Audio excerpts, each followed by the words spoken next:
మీకోసమే నేను, నా కోసమే మీరు.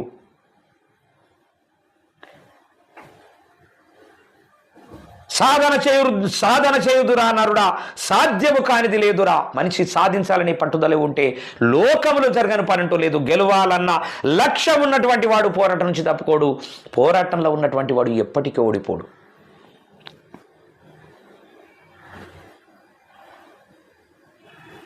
దుష్ట శిక్షణ, శిష్ట రక్షణ కోసం మనం వచ్చినాం అని ఎందుకు అనుకోకూడదు?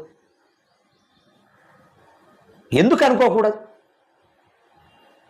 దారుణమైనటువంటి వ్యవస్థ తయారై ఇలా మీ అంతల మీకే నష్టం జరగటానికి మీరే బాధ్యులు. ఆ బాధ్యతను విడనాడండి. రోజు మోసపోతూ ఉన్నారు. 5 ఏళ్లలో 10 సార్లు కూడా భారీ ఎత్తున మోసపోతున్నారు. 5,000 తీసుకొని